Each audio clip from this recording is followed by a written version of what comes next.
في الفيديو السابق تحدثت عن مزايا وسلبيات واقي الشاشة هذا، وقلت بأن خطوات لصقه على الشاشة صعبة وأنه يمكن أن تحدث أخطاء. ففي هذا الفيديو سأوضح لكم كيفية تثبيت هذا الواقي للشاشة، وهذا سيساعد على تجنب بعض الأخطاء عندما تقررون استخدامه. مرحبا بكم في فيديو آخر. أولا، هناك شيء يجب أن تعرفوه عند شراء واقي الشاشة هذا لأول مرة. عند الشراء لأول مرة يجب عليكم تضمين مصباح الأشعة فوق البنفسجية، لأنه يستخدم لتجفيف اللصاق وعلاجه.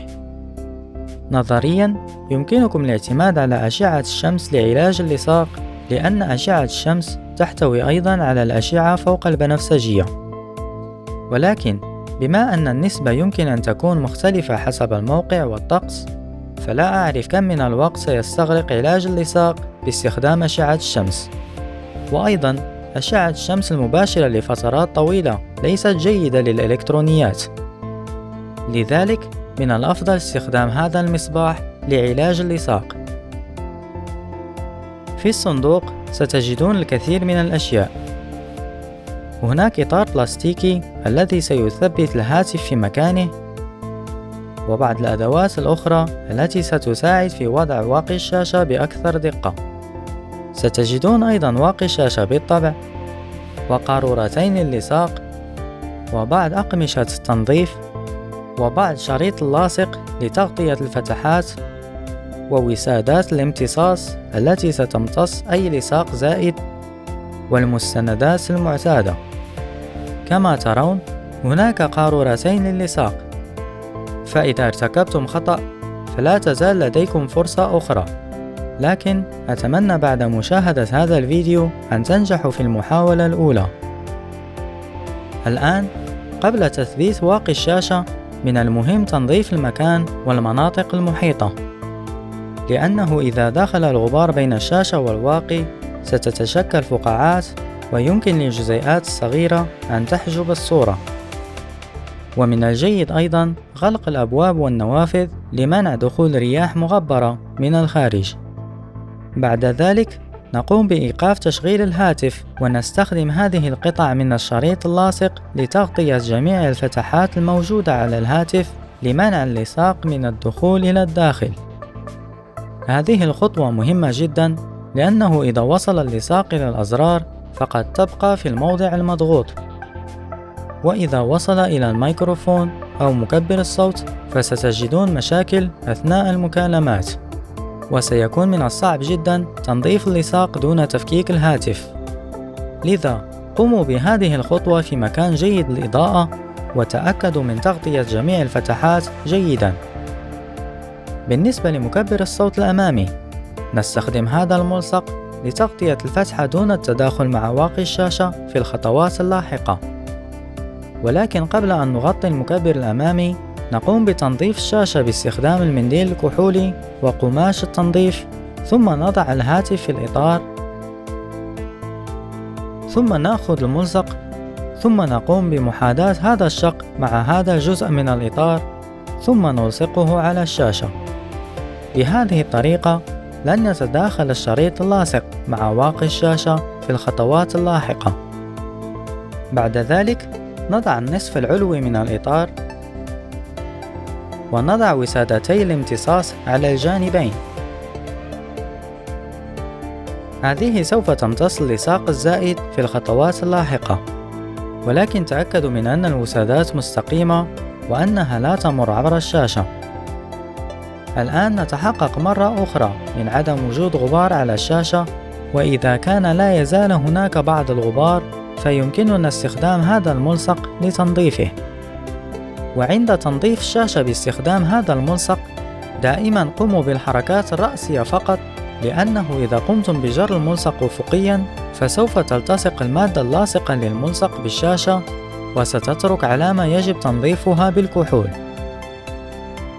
في هذه المرحلة نتأكد من أن السطح مستوي، لأن اللصاق سائل ويحتاج إلى البقاء على الشاشة وعدم الانسكاب. بعد ذلك نقوم بإدخال هذه القطعة البلاستيكية في الأعلى وهي ستبقي واقي الشاشة مرفوعا عن الشاشة بينما نقوم بضبط موضع اللصاق في الخطوة القادمة. بعد ذلك نفتح الغطاء الأحمر لقارورة اللصاق ونربطها بهذا الحامل البلاستيكي ونضع كل شيء على الإطار. لا تقلقوا بشأن اللصاق، فلن ينسكب حتى نفتح الغطاء الثاني. والآن عندما يكون السطح مستويا ولا يوجد غبار وهذه القطعة البلاستيكية في مكانها، نفتح الغطاء الثاني وسينزل اللصاق. ننتظر بضع ثوان حتى يتوقف اللصاق عن التنقيط ثم نزيل هذا الحامل. عادة لا ينتشر اللصاق إلى هذا الحد، ولكن عندما يكون الجو حار مثل يوم تصوير هذا الفيديو ينتشر اللصاق أكثر. الآن نزيل الغلاف البلاستيكي من واقي الشاشة الزجاجي ونضعه على الشاشة بدءا من محاذاة الجوانب السفلية. بعد ذلك نضع هذا الدليل بهذه الطريقة.